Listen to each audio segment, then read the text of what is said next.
with United States versus Cavallo. Mr. Burns.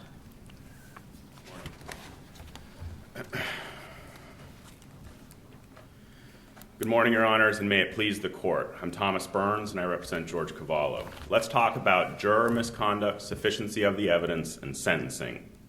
The District Court abused its discretion and committed clear errors of fact when it relied on United States against Venski and found Cavallo and Ms. Unger violated Local Rule 501D. The declarations of our juror George unilaterally and excitedly revealed juror misconduct. These declarations demonstrate compliance with the local rule because the local rule forbids only juror interviews, not all juror contacts. The government's interpretation of the rule is wrong because it's based on faulty historical and textual analysis. Historically, local rules are very diverse in terms of how they handle post-trial juror contact. And even in this circuit, there's a wide variety of local rules. Textually, the local rule forbids interviews, not contact. So there's a plain reading of the rule. And to the extent that there's any ambiguity in how you read the rule of lenity would require you to adopt a narrow interpretation. Given this framework, the District Court abused its discretion when it made credibility determinations without taking live testimony, as required by Bischoff against Osceola County and Venski itself. The government doesn't respond to this argument on the merits. Instead, it contends the invited error doctrine applies, but it doesn't. She took testimony, did she not, from the juror George, and there were affidavits filed on behalf of your client and his attorney, correct? That's correct. And was there any objection at any point by the former attorney or the defendant that they should be allowed to testify live? No, there wasn't, but that doesn't mean the invited error doctrine applies. It helps to look at this analytically. If Cavallo said, here's my declaration, and whatever you do, don't take my live testimony, then clearly the invited error doctrine would apply. If, however, Cavallo said, here's my declaration, and also please take my testimony, then the invited error doctrine would not apply. The problem is here we're in this squishy middle area where Cavallo said, here's my declaration, and then said nothing about taking live testimony. And that's the problem with the government's argument. But later on, at some point, when he became aware an order was issued, was there a motion, please reconvene the hearing, Judge? We'd really like to testify. No, there wasn't. And independently of any testimony, wasn't there objective evidence that clearly showed Cavallo initiated the contacts?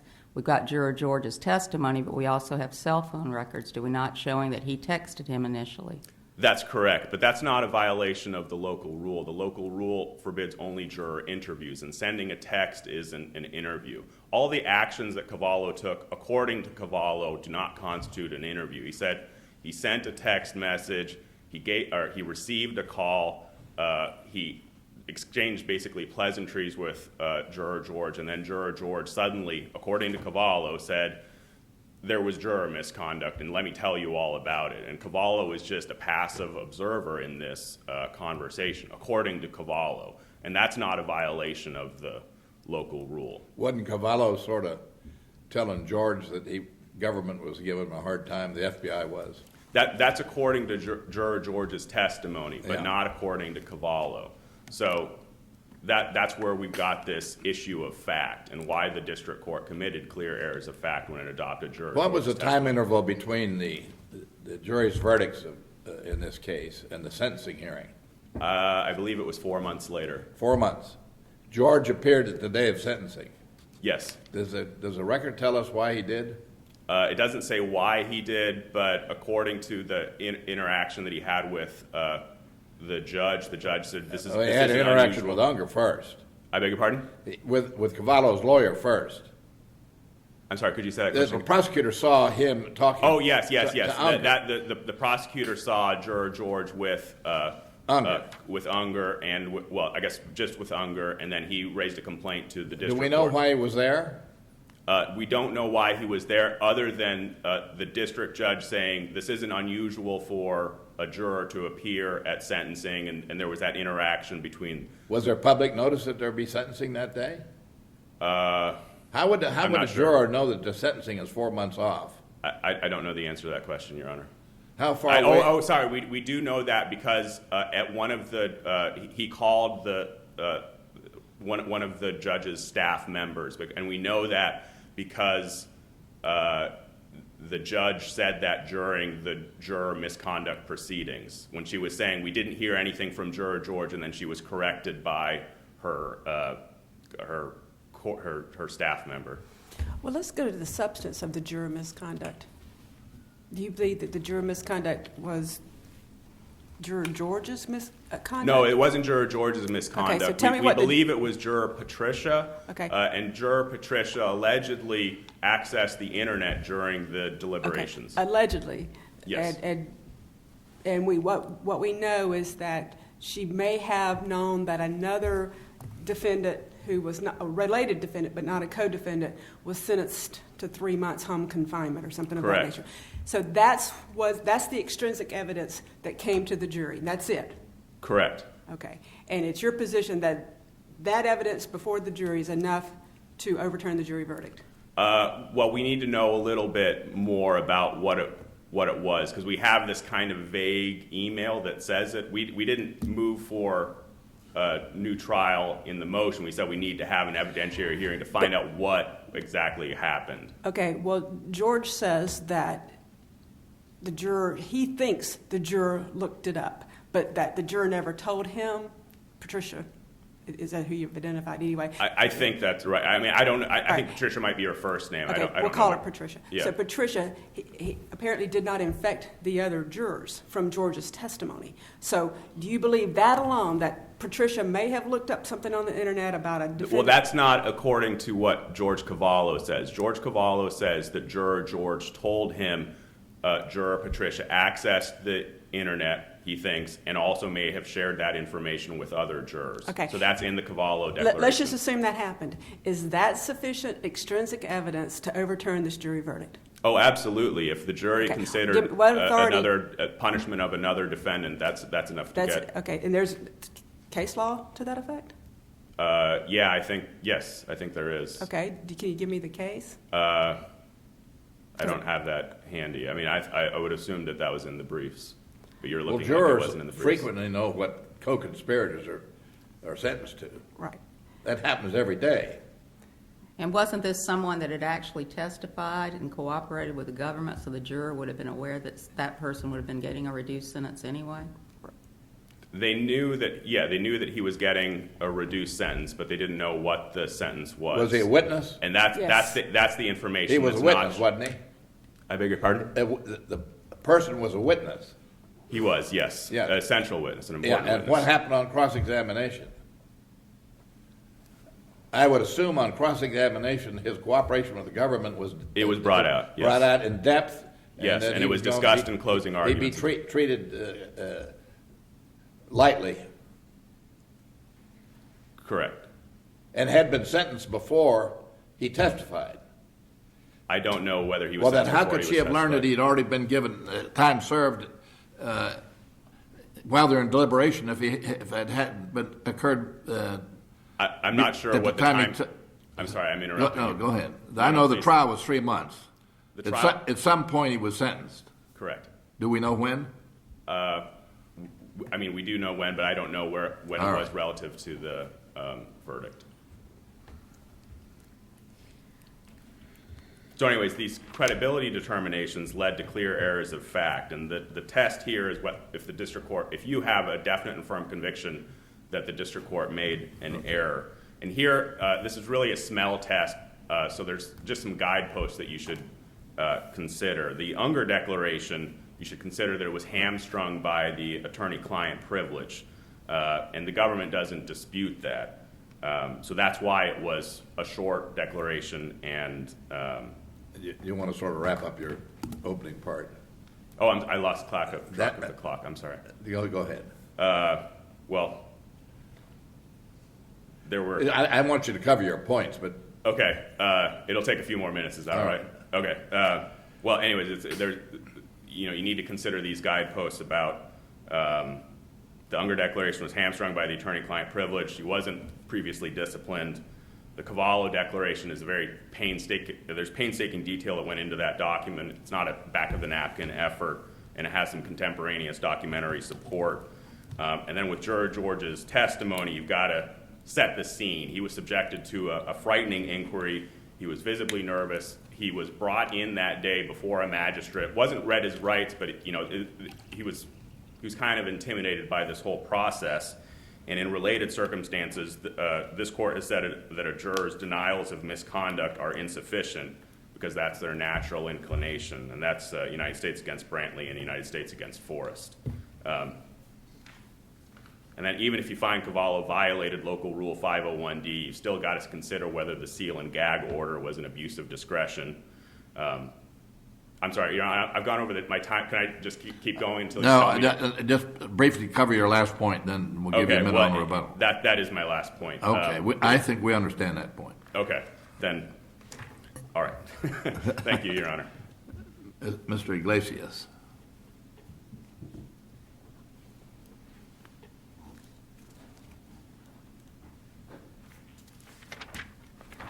May it please the court, good morning. I'm Stephen Iglesias, attorney for defendant Paula Hornberger.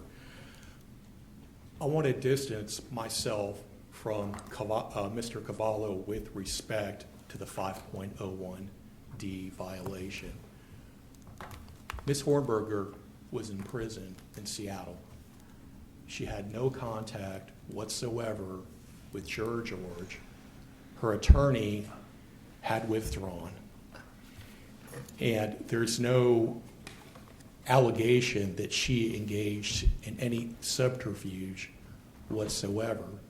Despite that, the sanction against her was to strike the email that Juror George. Isn't Cavallo her husband? Yeah. Yeah, they're husband and wife. But wasn't reasonable to infer that he was acting on her behalf? It certainly would have benefited her. They're separated. Their marriage at that point had fallen apart.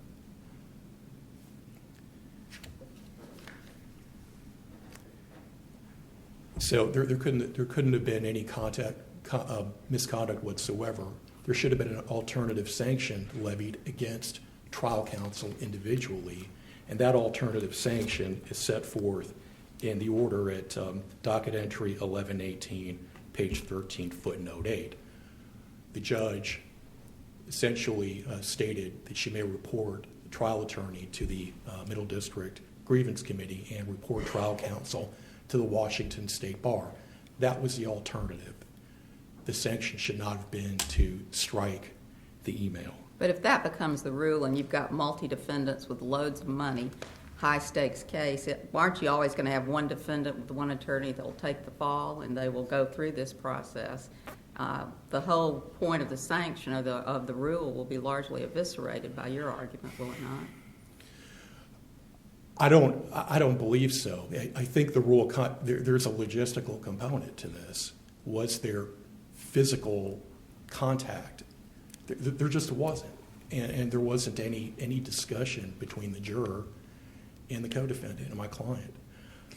With regard to money, Ms. Unger, the trial counsel, was representing Cavallo and Hornberger for free. I'm obviously CJA counsel. There's no suggestion that that there was bought justice here. It's not like the Vensky case where there was a side investigation where private investigators were hired, presumably for fees, to engage in a subterfuge under the guise of writing a book. There was a contact made. There was an email. The email was sent to trial counsel, which is reasonable.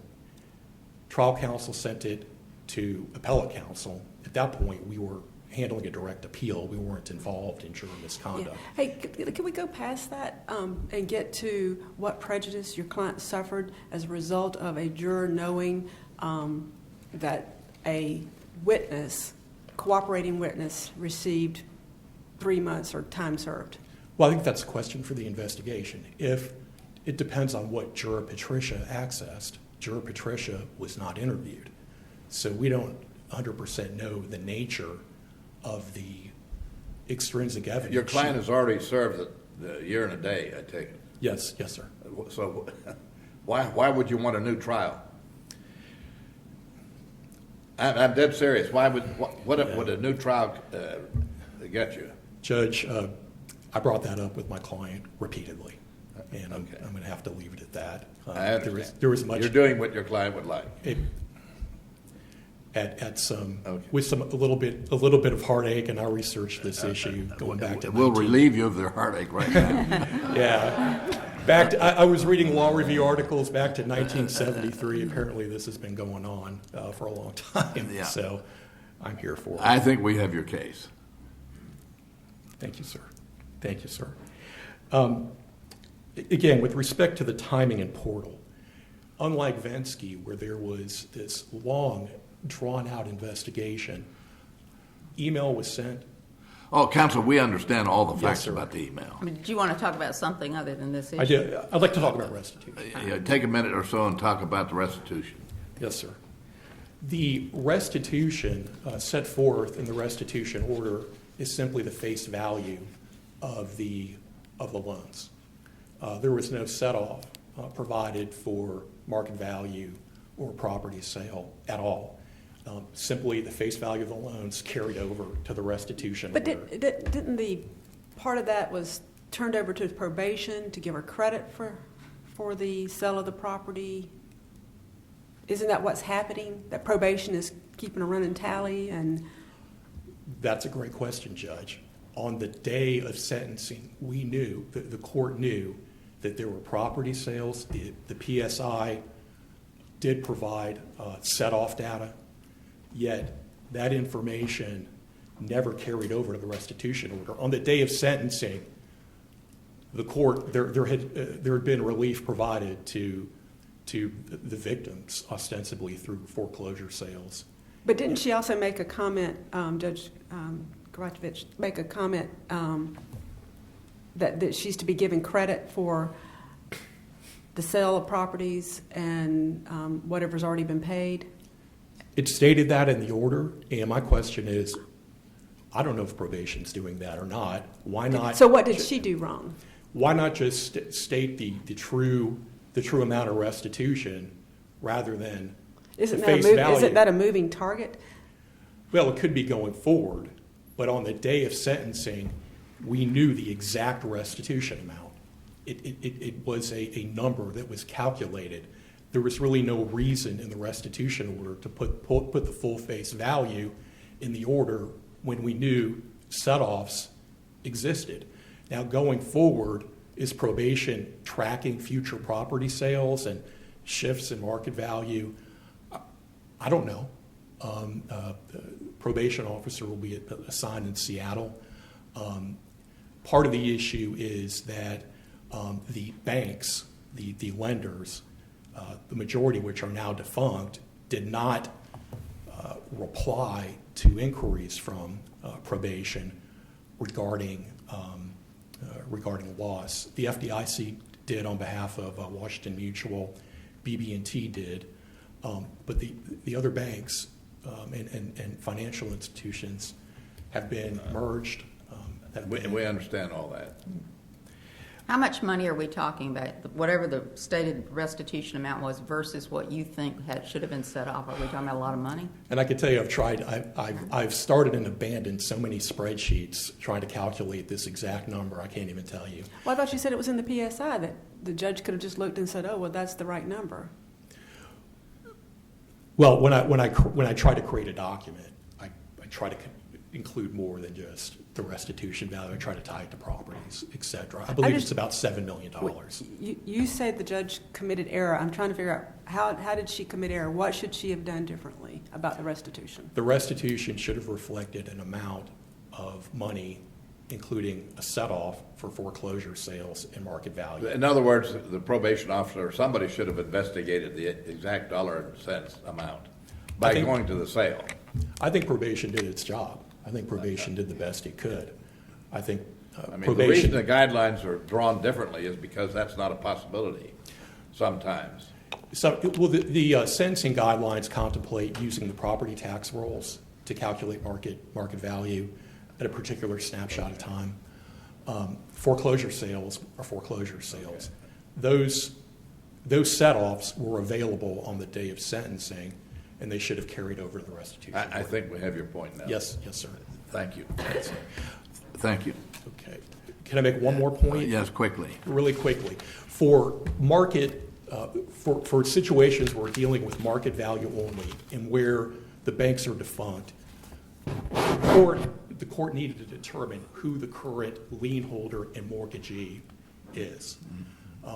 The probation officer and the court just used a catch-all term, successors in interest. What we really need to do is determine who these mortgagees and lien holders are. So the And law- what's your best case for that proposition? The Robles case, U.S. Supreme Court case, contemplates contemplates the formulas with respect to values. It's mostly in the context of foreclosures, but it does certainly state that restitution needs to be calculated, taking the set-off into the account. Okay, thank you very much. Judge. Thank you. Mr. Scheller.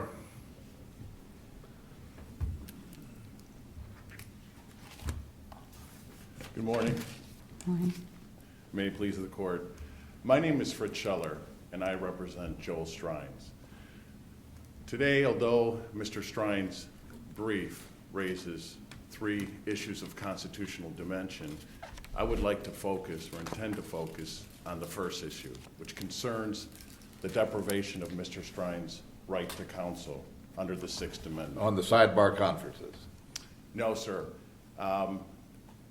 The claim that Joe Strines raises regarding the Sixth Amendment right to consultation specifically relates to the trial court's restrictions on his ability to communicate with his attorney during overnight recesses that occurred during his testimony. And so, with the court's indulgence, I would like to focus on that rather than the sidebar issue. Was your client allowed to speak with counsel during the day, during the breaks? That was unclear from the record. Well, actually, if you see the record, there's 2 important events, April 18th and April 19th. And on April 18th, trial counsel advises the district court that she has not spoken to Mr. Strines since his direct began. On April 19th, there's also a discussion between trial counsel and the court. And to back up on this, there was 2 letters sent by Mr. Strines to the trial court. And so this colloquy regarding her contact with Mr. Strines occurred during the context of discussion of the letters. Having said that, on April 19th, Mr. Strines' attorney specifically advises the district court that I can't talk to him, I've been unable to talk to him. So what we essentially have there is not only no record of her being able to consult with him during his trial testimony or during those days, but actually her affirmative statement on back-to-back days that she has not been able to talk to him and has not talked to him. Now, the law on this obviously is well established and is relatively clear. And what was the language that the district court uttered that prevented that? There was 2. That's a very good question, Your Honor. And again, I would have to break it up into 2 days. Well, the reason I'm asking the question is if she didn't talk to counsel, to the client, then the question is whether or not you just have an ineffective assistance claim, which is a collateral attack claim and not on direct appeal. Right, but, well, I can't imagine a lawyer not knowing that he couldn't talk to the client. Well, the transcript then would surprise you. It's one thing during the daytime when you have a short recess on testimony. I agree. That's a different proposition. You're talking about after he testified, she couldn't talk to him.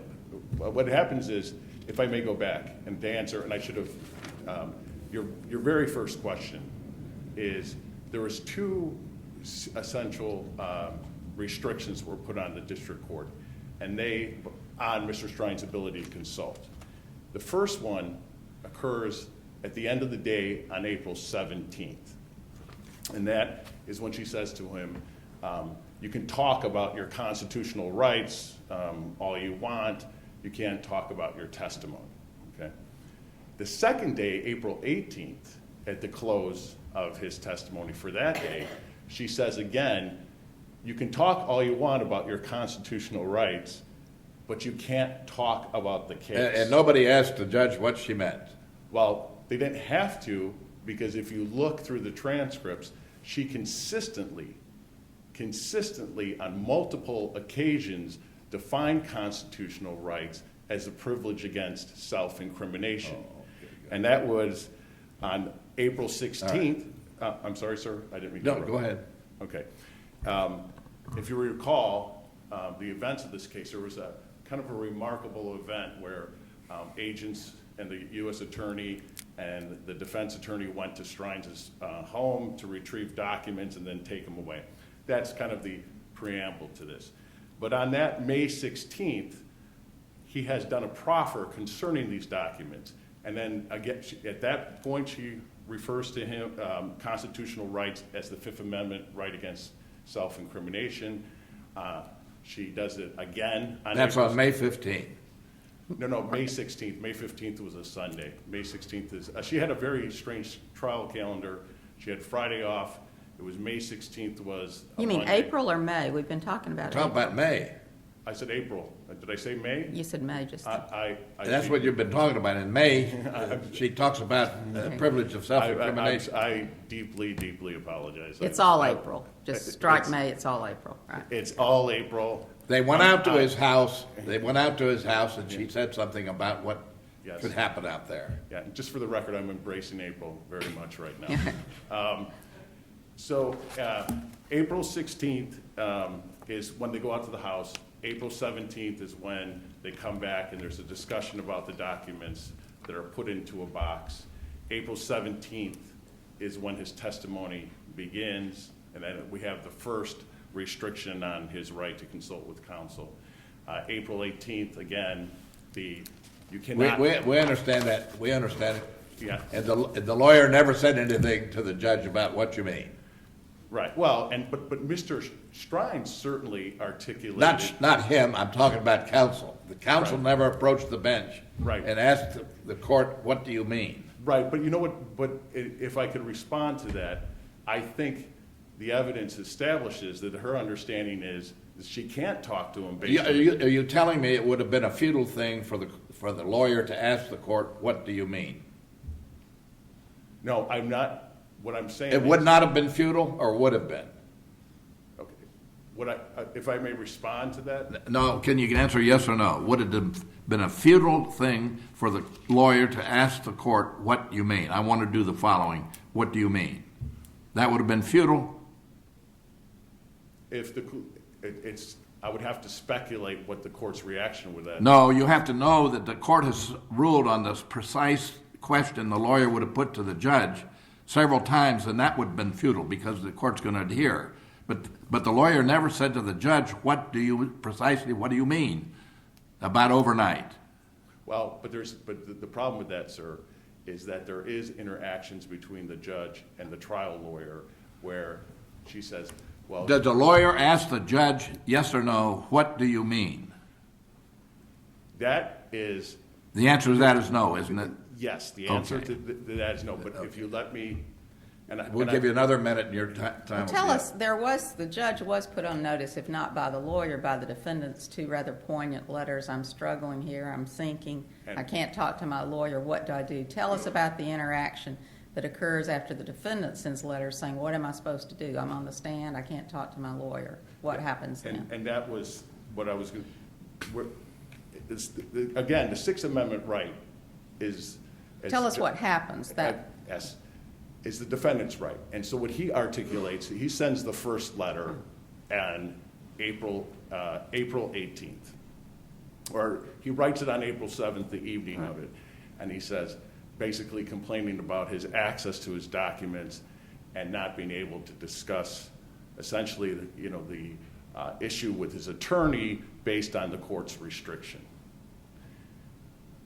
At that point, then. And what is the judge, what's her reaction to this? Reaction is, she says, and this is what I was trying to get at with Judge Schoflat. We'll just get to it now. All right. I'm getting to it now. All right. She lets him have access to his documents. These are documents with his own notations and notes, inside the courtroom for approximately 45 minutes. That's on April 18th. Okay? The judge says to Strines' counsel, well, this is between direct and cross, and you can't be talking to him. And that was my long-winded answer of trying to get to your question, Judge. He goes through that testimony that day, and at the end of that day, the judge says, you cannot talk to your lawyer about your case, but you can talk to him about your constitutional rights. By this time, she has given a definition of constitutional rights over and over again that means a privilege against self-incrimination. And so he responds with a letter saying, nobody's looking out for my due process. This is his second letter The now? second letter, Yeah. after he's told he can't talk to his lawyer about his case, he says, nobody's looking out for my due process or my interests because of your restrictions and my inability to talk to your lawyer. To my lawyer, to my lawyer. And again, she says, the lawyer says to the trial court at that point, I've been unable to, I can't talk to him, showing her understanding of the admonition by the court, which was consistent with Mr. Strine's understanding of the admonition, which is Because at no one point, consultation. at one point, he was wondering where his documents were to look at that had been retrieved that he hadn't looked at during the Exactly. testimony. He wasn't even aware his attorney had the documents because they didn't feel they could communicate with each other. Exactly. And she said on the second day regarding the communication, and it's a very excellent point, she says, well, I don't think he realized he had access to the documents. And so when he writes that letter, he says, I haven't had access to my documents, my own documents with my notations that I prepared for my cross-examination and my direct examination for 3 days because of the lack of communication he had with his trial counsel based on the court's restriction. I think we have your point. All right. Thank you, sir. Ms. McNamara?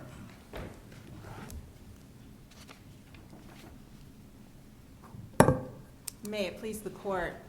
In response to your question, Judge Joe Flatt, about whether it would have been futile for counsel to question that restriction, we have a couple of examples in the record where she did ask to consult with her client and the court allowed her to.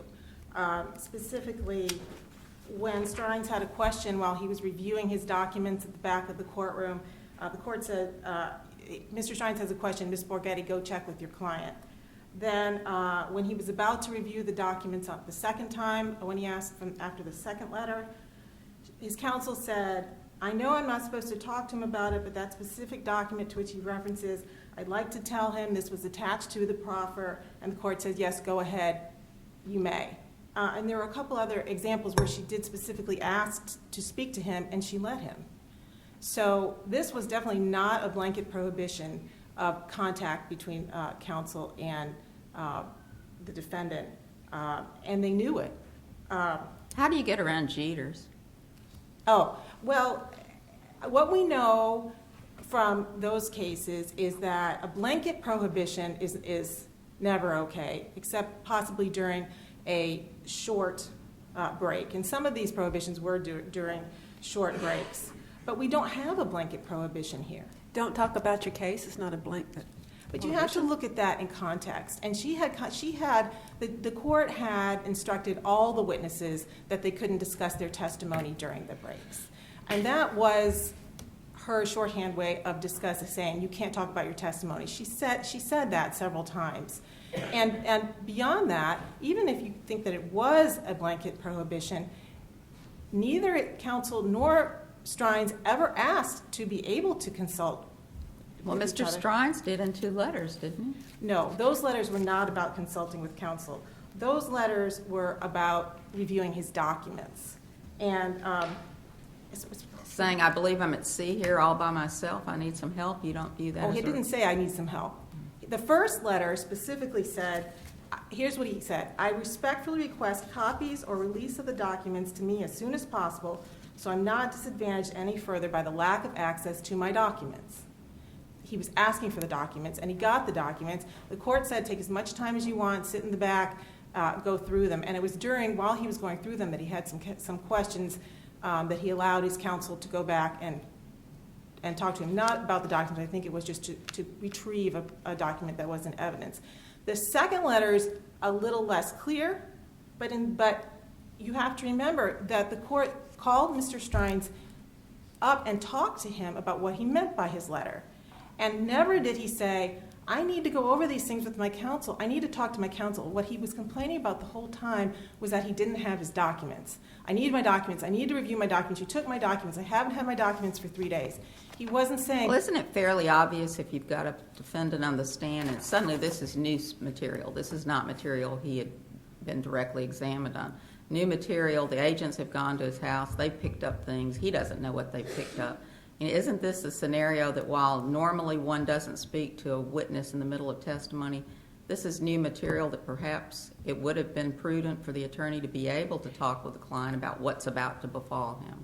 Well, first of all, it wasn't new material. She said she went over all these documents with him the morning before he testified, and she says that in the record.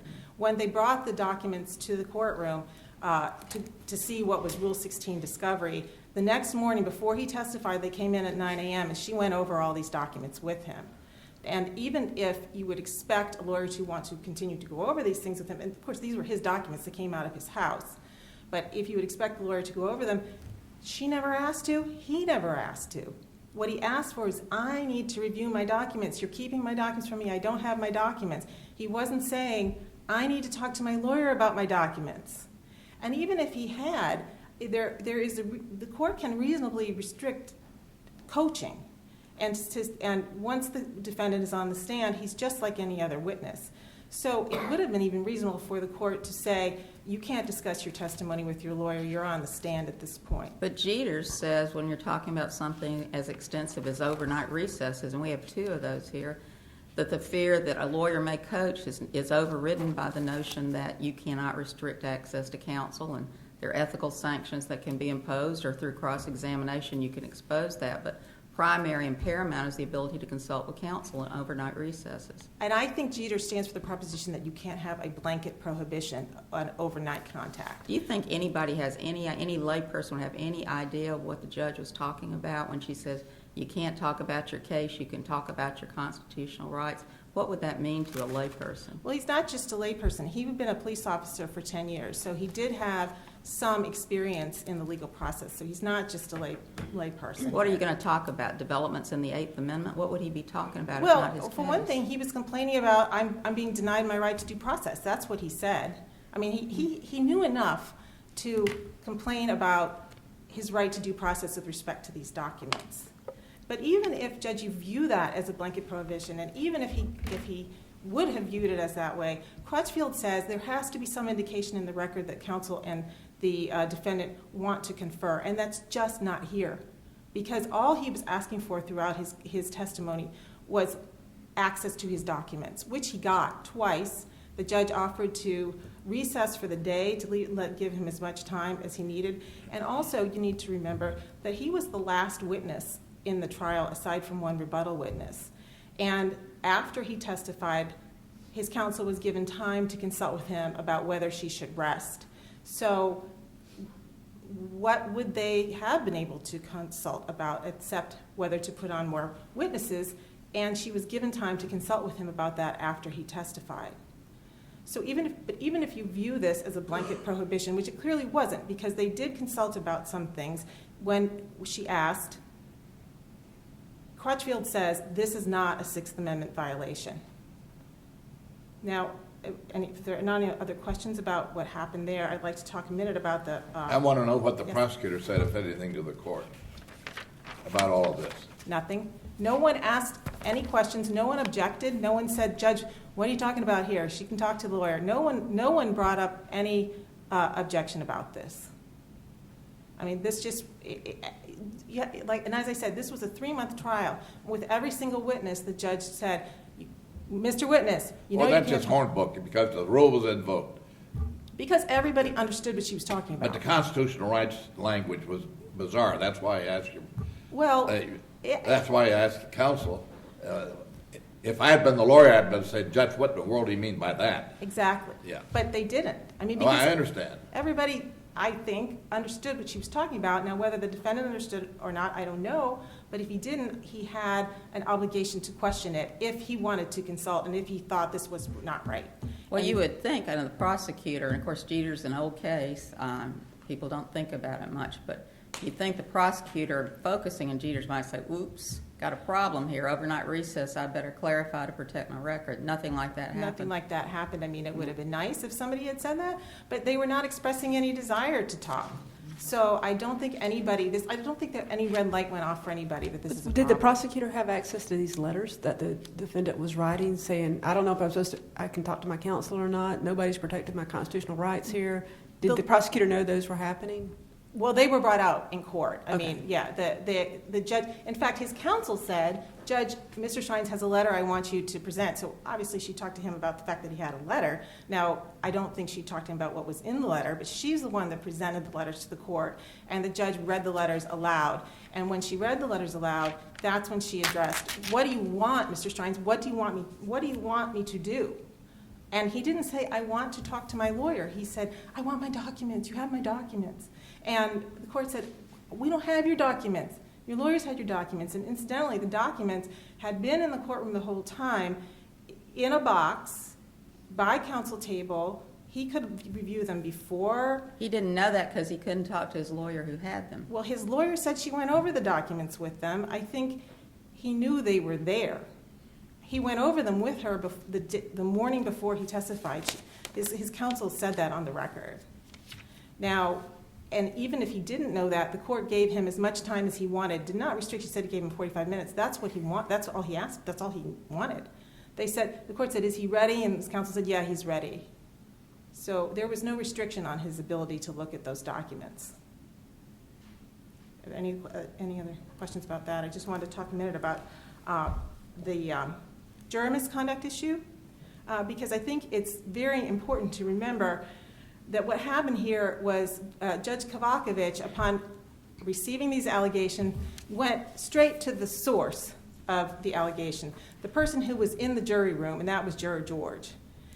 She asked him very broadly and very directly at any time during the trial, including the deliberations, did any juror attempt to discuss this case with you and attempt to provide you with any type of extraneous information? And Juror George testified no. Once he testified to that, and once she accepted that testimony as credible, there was nothing else to investigate. There was no Juror Patricia. He didn't say, yeah, Juror Patricia. Who would he have talked to? There was no one else identified. I mean, at that point, she decided that his testimony was more credible than his unsworn statement. And there was no reason to talk to Cavallo. He didn't know what happened in the jury room. There was no reason to talk to Unger. She didn't know what happened. The reporter, we didn't have I would imagine when Cavallo called George, that he asked him all kinds of things that happened in the jury room. Sounds like that's what George But George of course, we don't know testified. because George wasn't asked, neither was Cavallo. But Well, I can't no. imagine that Cavallo, he's telling him what a hard time the FBI is giving him and all the rest of it. Juror George did testify that Cavallo asked him what happened during the deliberations. He did testify Yeah. that. In depth, I suppose. I mean, that was the suggestion, and he was the one. I mean, once Juror George, understood he was under oath and he needed to tell the truth, and he said, "No one provided me with information." I mean, the judge could accept that sworn testimony over that unsworn email, which was had been cajoled out of him by Cavallo, who was complaining about what they're doing to me. The judge also noted that this email came out the same day that a newspaper article in a similar case had come out about a juror accessing the newspaper. So once the district court credited that testimony, that sworn testimony, there was just nothing else to look into. There was no one else to question. Anything else would have been a fishing expedition. And although they suggest that there was this juror, Patricia, Juror George said under oath, no one did. Well, what about their argument that the judge should have called on Unger and the defendant to testify as to their version of the interaction with George? there was no reason for her to talk to them because they weren't in the jury room. All they had was the No, we're not talking about the jury room. We're talking about the violation of the local rule. Oh. Did they violate the local rule? Yes. And so why didn't, their argument is that they should have been heard from live in testimony. Well, of course, they didn't ask to testify live, but there was really, I think the judge viewed that there was no reason for her to talk to them at all because she had the sworn testimony from the juror. Now, if, she also knew the lawyer and the defendant, Cavallo, from the 3-month trial, and she, I think, had a basis to evaluate the credibility of their affidavits based on her interactions over that time. She didn't have to call them in to testify. They really had nothing to add. So, once we had from Juror George, Well, they might have had something to add. Is the defendant contradicting what George is saying about the nature of the contacts between them? Yes, and the local they rule? might have had something to add with respect to the violation of the local rule. But, ultimately, the district court ruled that even setting aside that violation of the local rule, there was no evidence of extrinsic contact because of Juror George's testimony. Was it appropriate for the judge to hold the sanction against Ms. Hornberger? I think it was. Why? Well, for one reason, because of their marital relationship, because they had the same lawyer representing them during the trial, and obviously this was for her benefit as well as for Cavallo's benefit, and to be able to avoid that rule by saying, well, it wasn't me, that really violates the spirit of the rule. But even if you find that, I just think we don't even have to worry about the Rule 5.01 violation because we have the testimony of Juror George that resolves the question on the merits. Wouldn't you really want to knock it out on the local rule, though? Because once you're getting into this, why you seem uncertain about the strength of the local rule. No, I'm not uncertain about that. I just think to me, it seemed easier because of the way Judge Kovacevic handled it, because she had this hearing and talked to the juror directly. To me, it seemed easier to resolve it with respect to all the defendants based on this testimony that there was just no contact, and so she found him credible, and that was the end of it. What if it happened the way that Juror George said in the email, that there actually was a juror who looked up what a cooperating witness received?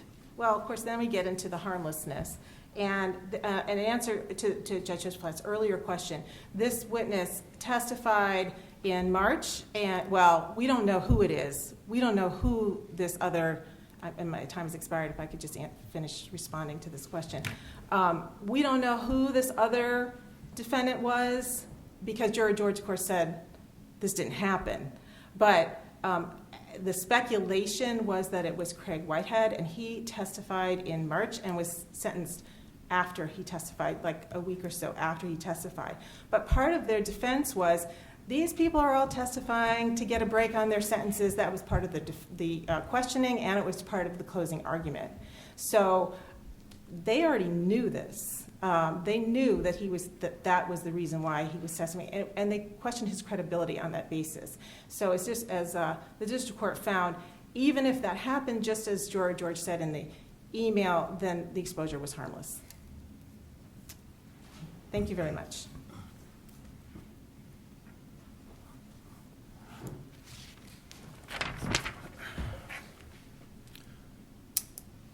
Judge DuBose, You have 1 minute. Thank you. Judge DuBose, you asked what's the extrinsic evidence exposure with a sentence.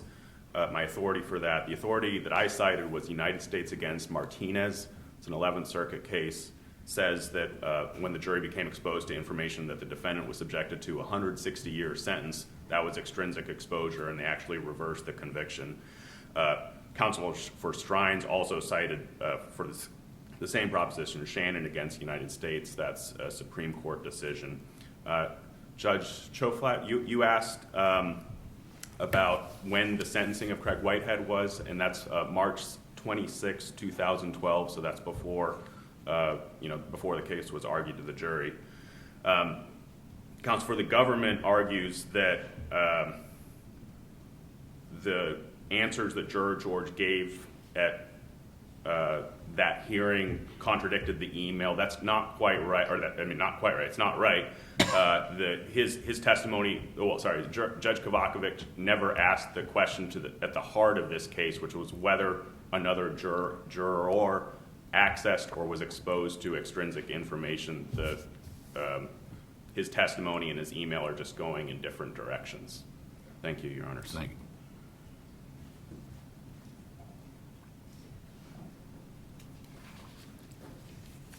May it please the court. The timing of the possible access to extrinsic evidence is important. There was an Allen charge that was read in this case. It would be critical to know when the access occurred. And the only way that could have happened was to interview Juror Patricia. With respect to the unsworn statement of Juror George versus his testimony, well, not particularly surprising when Juror George was brought before a magistrate and appointed a federal public defender. Federal public defenders are appointed for people who commit crimes, who are charged with crimes. People are not appointed federal public defenders simply to inform them to tell the truth. A notary could do that. A courtroom deputy could do that. A court reporter can do that. There was no point to that whatsoever, and certainly. Why? I do that all the time. If somebody's being called and they have a Fifth Amendment right that should be asserted, I bring the public defender over in cases all the time. What am I doing wrong? I have no idea how the juror misconduct here could have possibly constituted a crime. Oh, it could easily. If he got up and perjured himself on the stand. Well, I would suggest that applies to any Counsel, witness. there are lots of cases in which juror misconduct is criminal. In contempt of court, at the very least, and causing a mistrial. But I think we have your point, and your time is up. Let me ask you one Yeah, practical go ahead. question. When the hearing was being held with Juror George, who was present to hear his testimony? Were Unger and the defendant Cavallo outside the room because they might be witnesses, or who was there on the defense side to hear what Juror George said? Appellate counsel, and that's it. Okay, all right. Thank you. Thank you.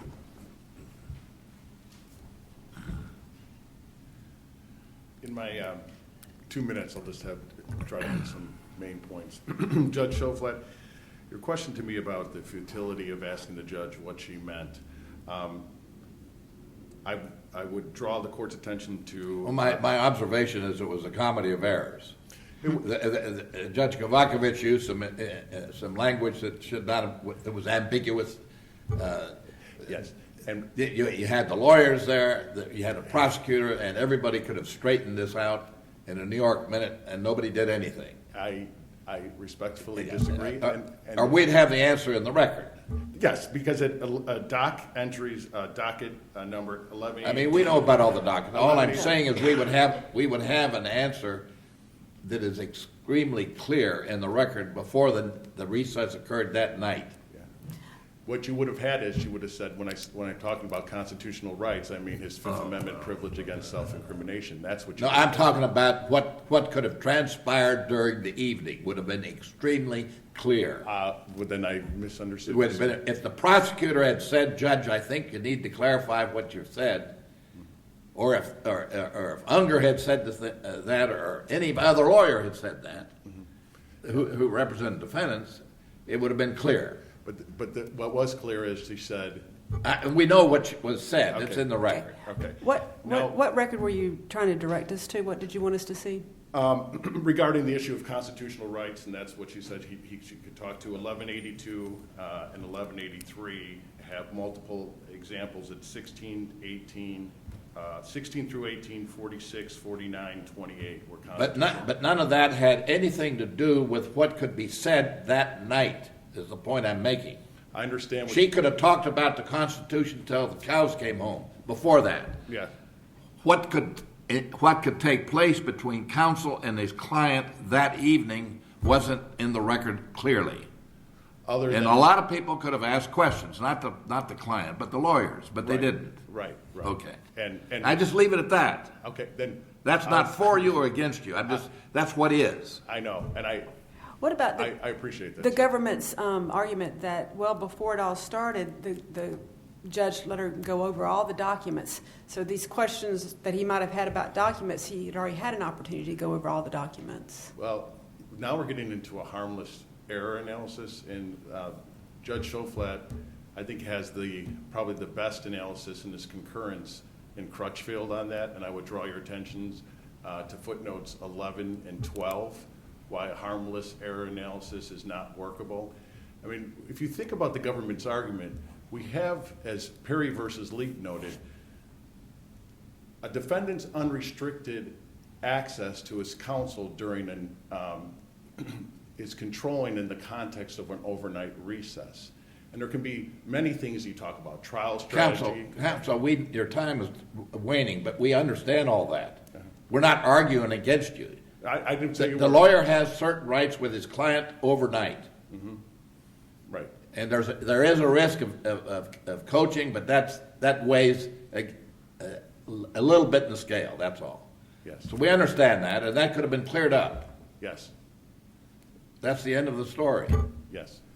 And you're saying because it couldn't have been, because it was not cleared up, there should be a mistrial or a new trial. Reversal, and that harmless, and to, if I just may answer your question, Your Honor, if you start asking, well, you go from unrestricted access to, well, the judge let counsel answer a few questions. That's not unrestricted access, and in this constitutional deprivation, which is very close to Getters,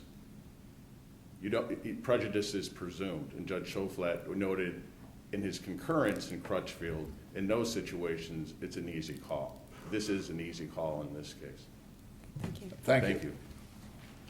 We'll call the next case.